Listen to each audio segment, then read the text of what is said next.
भारत परिषद का 35वां स्थापना दिवस बड़े ही धूमधाम के साथ मनाया गया। भारत परिषद ने भ्रष्टाचारियों के खिलाफ फूंकी बिगुल, मचा हाहाकार। देश को भ्रष्टाचारियों से बचाने का उपाय है भारत परिषद के पास। सीपी पांडे ने कहा कि भ्रष्टाचारियों को अंदाजा नहीं है भारत परिषद की ताकत का। भारत परिषद की ललकार, अब नहीं सहेंगे भ्रष्टाचार। आपको बताते चलें कि उत्तर प्रदेश के ऐतिहासिक धरती बागी बलिया जिले के बापू भवन में भारत परिषद का 35वां स्थापना दिवस के अवसर पर भव्य कार्यक्रम का आयोजन किया गया, जिसमें मुख्य रूप से मुख्य अतिथि चंद्रभूषण पांडे जी, राष्ट्रीय अध्यक्ष भारत परिषद, राष्ट्रीय अध्यक्ष नैतिक पार्टी, राष्ट्रीय अध्यक्ष ग्राम प्रधान संगठन पंचायती राज, विशिष्ट अतिथि डॉक्टर वीके सिंह, ब्रजभूषण दुबे जी, वरिष्ठ पत्रकार हरेंद्र नाथ पांडे, चीफ इंजीनियर पीडब्ल्यूडी, प्रदेश अध्यक्ष अजीत सिंह, प्रदेश प्रवक्ता डॉक्टर अशोक चौहान, प्रदेश महासचिव बेचू यादव, प्रदेश सचिव महेंद्र प्रकाश मिश्रा जी, पूर्वांचल प्रभारी धनंजय चौबे, राजेश यादव पूर्वांचल सचिव, जिला अध्यक्ष अश्वनी सिंह, जिला अध्यक्ष महिला विंग मधु सिंह, जिला अध्यक्ष मऊ अर्जुन प्रजापति, जिला अध्यक्ष श्रीनेत दुबे सुल्तानपुर, जिला अध्यक्ष बादा फिरोज अहमद, सांस्कृतिक प्रकोष्ठ मंडल सचिव सत्येंद्र कुमार त्रिपाठी, जगन्नाथ तिवारी, दिव्यांग संगठन के नेता सहित सभी भारत परिषद के कार्यकर्ता व पदाधिकारी गण आम जनमानस की गरिमा में उपस्थिति में सर्वप्रथम राष्ट्रीय अध्यक्ष चंद्रभूषण पांडे जी ने, प्रदेश अध्यक्ष अजीत सिंह, प्रदेश प्रवक्ता डॉक्टर अशोक चौहान, जिला अध्यक्ष अश्वनी सिंह, महिला विंग जिला अध्यक्ष मधु सिंह आदि लोगों ने मां सरस्वती के चित्र पर माल्यार्पण करते हुए दीप प्रज्वलित कर कार्यक्रम की शुरुआत की। भारत परिषद के इस कार्यक्रम से बलिया में भ्रष्टाचारियों की नींद हराम हो गई है और भारत परिषद के राष्ट्रीय अध्यक्ष जी ने कहा कि अब भ्रष्टाचारियों और अधिकारियों, भ्रष्ट नेता मंत्रियों की खैर नहीं होगी अगर हमारे एक भी कार्यकर्ता के साथ किसी भी तरह का अनैतिक दुर्व्यवहार या उनके काम को हीला हवाली की जाती है या घूसखोरी की जाती है तो उनकी जगह सलाखों के पीछे होगी। देश किसी भ्रष्टाचारी या भ्रष्ट नेता मंत्री के बाप का नहीं है, देश 140 करोड़ जनता का है और आज इस क्रांतिकारी धरती बागी बलिया से भ्रष्टाचारियों के खिलाफ भारत परिषद के द्वारा बिगुल फूंक दिया गया है और कतई भ्रष्टाचारियों को बर्दाश्त नहीं किया जाएगा। प्रदेश अध्यक्ष अजीत सिंह ने कहा कि बलिया में लंबे समय से शिकायतें मिल रही थीं, इसलिए क्रांतिकारी धरती पर भारत परिषद का 35वां स्थापना दिवस मनाया गया है।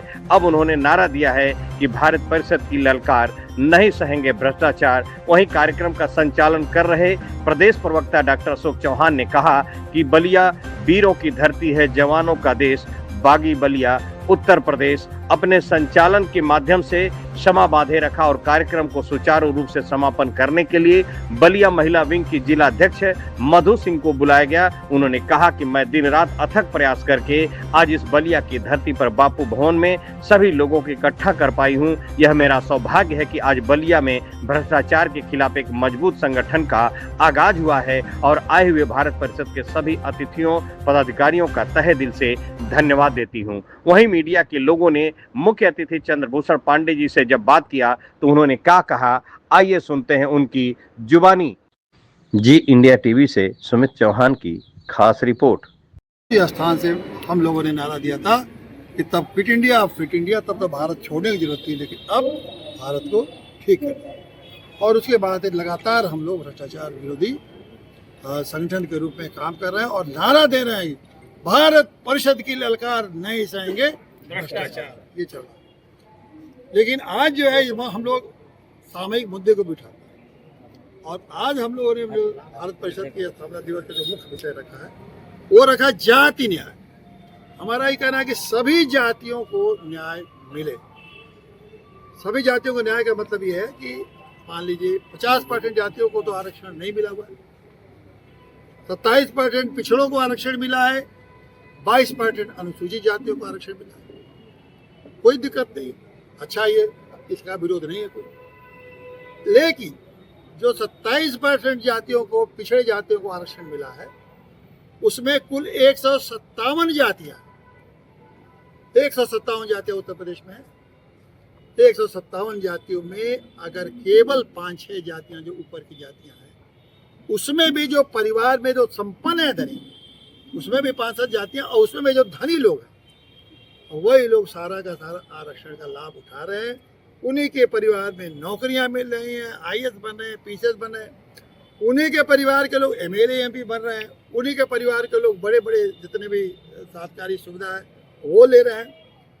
लेकिन उसमें से 150 जातियों में से 51 जातियों में से 150 जातियां बिल्कुल कुछ नहीं पाती। तो अगर ये आरक्षण को उसी तरह अनुसूचित जातियों में भी 79 जातियां हैं, मुश्किल से 2-3 जातियां हैं ऊपर की, और उसमें भी फिर मैं कहूँगा जो अमीर लोग हो गए वही लोग बार बार उसको फायदा उठा रहे हैं। तो हम लोगों का कहना है कि आरक्षण में कोई बुराई नहीं है, लेकिन अगर आरक्षण इस तरह का है कि पिछड़े में ही 150 जातियां बाहर हो गई, आरक्षण इस प्रकार का है कि अनुसूचित जातियों में ही 180 जातियां बाहर हो गई, तो भाई इस आरक्षण से क्या मतलब? ये तो वही जातियां अपने ही जातियों का शोषण कर रही है।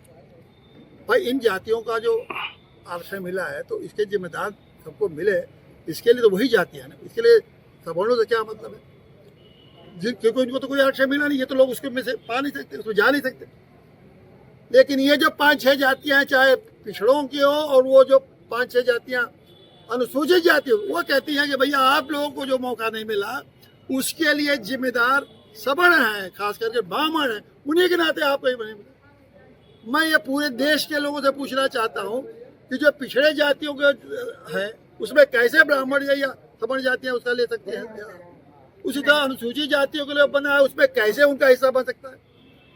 ये सवाल है। तो हमने कहा कि अगर आरक्षण देना है तो सभी एक जातियों को उनकी संख्या के हिसाब से बांटिए, ताकि हर जाति को न्याय मिले। ये नहीं कि उसमें कुछ 4-5 जातियां हो, पिछड़ों को 50 जातियां अनुसूचित जाति को मिले, प्रत्येक जाति को मिले, तभी असली न्याय इस देश में होगा। और अगर ऐसा नहीं कर सकते तो इस आरक्षण को खत्म करिए। ये शोषण और आरक्षण को लेकर के ये भारत परिषद का क्या रोल रहेगा राष्ट्रीय अध्यक्ष जी? भारत परिषद भी इसको मुद्दा समझा रही है लोग कि इसको हम मुद्दा बनाइए कि तो आरक्षण का फायदा एक जाति को दीजिए, और नहीं तो इस आरक्षण की व्यवस्था को हमेशा के लिए खत्म करिए। गरीबों को मौका नहीं दिया जाए, उनको मौका देने के लिए भी कोई व्यवस्था बनानी पड़ेगी, नहीं बनानी पड़ेगी।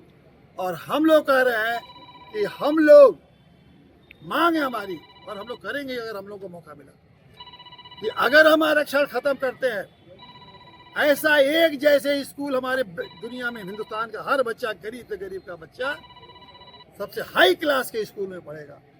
गरीब से गरीब व्यक्ति को भी हम हाई क्लास के अस्पताल की सुविधा देंगे। गरीब से गरीब आदमी को भी वही सुविधा मिलेगी जो टाटा और बिरला को मिलेगा, ताकि हमारे बच्चे, गरीब बच्चे, उनका मुकाबला कर सके और उनसे भी आगे बढ़ के समाज में, भारत में अपना योगदान करें। तो ये हमारा भारत परिषद का ही मुद्दा है।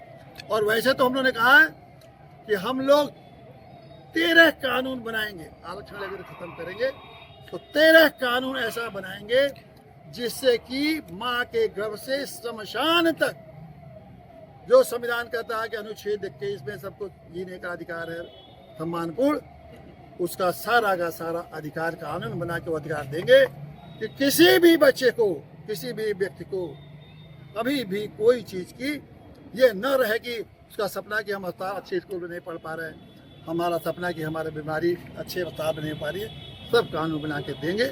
और तब देखिए हमारा देश कहाँ से कहाँ तरक्की करेगा। एक और बात बहुत महत्वपूर्ण करना था, ये SC/ST एक्ट है, ये क्यों भाई, क्या एक ही जात का पान होता है क्या? या उसी जात की बात, SC/ST एक्ट है ना, क्या उसी जात के 150 जातियां हैं, 79 जातियां हैं, ऊपर वाली जातियां नीचे वाले जातियों को अपमानित नहीं करती है क्या? मजे की बात है कि अगर ये एक दलित जो है दूसरे दलित जात का अपमान करेगा तो उसके ऊपर कानून नहीं लगे, उसके ऊपर नहीं लेगा, वो बेचारा कहाँ जाए? मान लीजिए एक धोबी है, एक चमार है, उदाहरण के लिए चमार अगर धोबी को मारता है तो चमार के ऊपर अनुसूचित जात नहीं लगी, ST/ST नहीं लगी, उन्हीं के जात में देखिए। और एक ब्राह्मण खाली या अन्य जात, पिछड़े जात के कोई यादव अगर 2 शब्द बोल दे तो उसके ऊपर ST/ST लगी। उन्हीं के जातियों को आपने 179 जातियों को क्यों वंचित कर रहे भाई? वो कौन सा पार्टी है? वो भी अनुसूचित जात के हैं, उनको पीटिए। ये कैसे खत्म होगा अध्यक्ष जी? इसको खत्म करने के लिए हम लोग निकले हैं और इसको खत्म करके रहेंगे। वही इसीलिए राजनीतिक नैतिक पार्टी का गठन हम इसीलिए किए हैं कि नैतिक पार्टी इस सारी विषमताओं को खत्म करेगी और सबके सम्मान के लिए एक जैसा कानून बनाएगी। कोई भी अपमान होगा, चाहे अनुसूचित जात का हो या ब्राह्मण जात का हो, यादव जात का हो या किसी को, एक समान जैसे। सर एक सवाल, आप एक तरह समानता की बात कर रहे हैं, लेकिन जो मंच जो सभी समाजों की भागीदारी नहीं दिख रही, वो बता दीजिए कितने कौन सी जात नहीं है? वो तो देखने से लग रहा है। कौन सा? यादव हैं, मुस्लिम हैं, ब्राह्मण हैं, सैंथवार हैं, कुशवाहा है, कौन सा जाति नहीं? शेड्यूल कास्ट के कहाँ है? चौहान है। अब ब्राह्मण कितने हैं मंच पर? प्रजापति। अब ब्राह्मण कितने हैं मंच पे? क्या सर प्रजापति शेड्यूल कास्ट में है? शेड्यूल कास्ट भी है। अब ब्राह्मण तो 3 ही बैठे हैं मंच पे, सारे तो दूसरे ही जात के लोग बैठे हैं। तो ये कैसे आप कह सकते हैं? पूछ लीजिए इन लोगों से कि कितने हमारे। तो ये तो पार्टी के बारे में जान के तब पूछना सवाल। सर देश का युवा कह रहा है कि आरक्षण को खत्म कर देना चाहिए, शिक्षा के आधार पे होना चाहिए। कई राजनीतिक छोटी बड़ी पार्टियां हैं जो जाति जनगणना कराकर जो है उनको उनकी जो है हिस्से देने की बात कर रही है, लेकिन दूसरी तरफ जो देश है वो अब निजी कंपनियों के हाथ में जा रहा है और वो कंपनियां शिक्षा के आधार पर युवाओं को नौकरी दे रही हैं। तो ये कब तक सिलसिला चलता रहेगा कि हमें ऐसे आरक्षण चाहिए तो नहीं चाहिए? देखिए, मेरा स्पष्ट मत है कि तो आप आरक्षण से दीजिए, हर जात को दीजिए और हर गरीब तक उसकी सुविधा पहुंचाइए। और अगर ऐसा नहीं होगा तो इस आरक्षण को खत्म कर दीजिए, एकदम से खत्म करिए और नई तरीके से ढूंढिए कि हमारे हर नागरिक को, इस देश के हर नागरिक को कैसे बेहतर से बेहतर शिक्षा, कैसे बेहतर से बेहतर नौकरी, कैसे बेहतर से बेहतर अस्पताल की सुविधा, कैसे उनको पेंशन, कैसे और जो सुविधाएं, जिन्हें नौकरी, चाकरी, मकान, कोई ना कोई सोचेगा तो देश सोचेगा ना। आज का युवा मैंने कैसे बर्दाश्त करेगा कि उससे ज्यादा धनी लड़का जो आरक्षण पा रहा है, ज्यादा बड़े स्कूल में पढ़ रहा है और वो उससे बहुत कम नंबर पा के वो आगे बढ़ जा रहा है, उसको नौकरी मिले, और वो इतना गरीब है, मुश्किल से तान दे रहा तो उसको नौकरी नहीं मिले। तो अब आने वाले समय में ये लड़के, ये युवाएं हमारे बर्दाश्त नहीं करेंगे। ये इस तो देश को विद्रोह की तरफ मत ले जाइए, नहीं तो ये जातियों के संघर्ष से बदल जाएगा। उचित नहीं न्याय करेंगे सरकार, कोई भी सरकार अगर न्याय नहीं करेगी तो नहीं टिक पाएगी। और वही हाल है, मोदी की सरकार इस समय राजनीति के फायदे के लिए जातियों को लड़ा रही है, न्याय नहीं कर रही है और इसलिए इसका फल मोदी की सरकार को भुगतना पड़ेगा, जाना पड़ेगा। इस देश के बाहर इनको जाना पड़ेगा, देश का बाहर जाने मतलब सत्ता छोड़ना पड़ेगा और अन्यथा आप देखते जाइए इसका परिणाम नजर आए। ठीक सर, थैंक यू। चलिए सर। सिंह, भारत परिषद का मैं बलिया डिस्ट्रिक्ट का जिला अध्यक्ष हूँ। जी सुनील जी, आज किस तरह का ये कार्यक्रम था? इस कार्यक्रम का उद्देश्य क्या रहा? इस कार्यक्रम में क्या? ये भ्रष्टाचार विरोधी ये संगठन है, इसका वार्षिकोत्सव 35वां स्थापना दिवस मनाया जा रहा था। हर साल की भांति इस साल में मनाया गया। क्या संकल्प लिया? संकल्प लिया जाए कि भ्रष्टामुक्त समाज को बनाया जाए। कौन कौन मुख्य अतिथि थे कार्यक्रम में? कितनी संख्या? मुख्य अतिथि माननीय श्री चंद्रभूषण पांडे जी थे, विशिष्ट अतिथि श्री वीके सिंह जी थे और दूसरे विशिष्ट अतिथि माननीय श्री ब्रजभूषण दुबे जी थे। अजीत सिंह भी थे, प्रदेश अध्यक्ष जी। प्रदेश अध्यक्ष माननीय श्री अजीत कुमार जी थे। तो कैसे भ्रष्टाचार आप लोग निकालते? समाज को जागरूक कर रहे हैं ताकि जो भी ये सारी संस्थाओं में घूस लेकर काम हो रहा है, हर तरह से भ्रष्टाचार हो रहा है, कोई सरकारी काम, कोई ठेका जो भी आ रहा है सही ढंग से नहीं हो रहा है, इसके विरोध में हम लोग संकल्प लिए हैं कि इसको विरोध किया जाएगा, रोका जाएगा। क्या आपकी पार्टी चुनाव भी? हमारी ये भारत परिषद जो है, इसका दूसरा एक हमारे नैतिक पार्टी भी है जो कि राजनीतिक पार्टी है। पिछले चुनाव में आने वाला सत्र उसमें जो है कि लगभग पूरे देश के हर एक विधानसभा सीट से चुनाव लड़ाएगी पार्टी। राष्ट्रीय अध्यक्ष ने बताया अगर 2027 वाले सत्ता में आएंगे तो आरक्षण में परिवर्तन लाएंगे, शिक्षा पद्धति में परिवर्तन लाएंगे। क्या क्या परिवर्तन हो सकता है? सर जी तो बता ही चुके हैं, भ्रष्टामुक्त सरकार, भ्रष्टामुक्त समाज बनाना है, गांव की सरकार बनानी है, उसी के मूल पे काम चलेगा। कार्यक्रम कैसा रहा? सफल रहा? कार्यक्रम बहुत ही सफल रहा, उम्मीद से भी ज़्यादा सफल रहा। सभी लोग अपना टाइम दिए। अच्छा दीजिएगा मैडम। नमस्कार, मेरा नाम मधु सिंह है। मैं भारत परिषद की महिला प्रकोष्ठ अध्यक्ष हूँ बलिया से। आज गांधी भवन में आप लोगों के बैनर तले भारत परिषद के यहाँ कार्यक्रम का आयोजन किया गया था, क्या है पूरा बताएं। ये भारत परिषद का 35वां स्थापना दिवस पूरे हर्षोल्लास के साथ हमारे बागी बलिया में आज बहुत बढ़िया से मनाया गया और मैं आभारी हूँ सभी लोगों का जिन्होंने पूरा सहयोग दिया है। मैं देश के राष्ट्रीय अध्यक्ष, प्रदेश अध्यक्ष और सभी पदाधिकारियों को दिल से धन्यवाद करती हूँ जो अपना कीमती समय निकाल कर हमारे बागी बलिया में आकर के और इस प्रोग्राम को सफल बनाने का जो उन्होंने एक अपना पूरा योगदान दिया है, मैं उनके लिए बहुत बहुत आभारी हूँ और बहुत धन्यवाद देती हूँ। राजू भैया थोड़ा गाड़ी खोल दीजिएगा।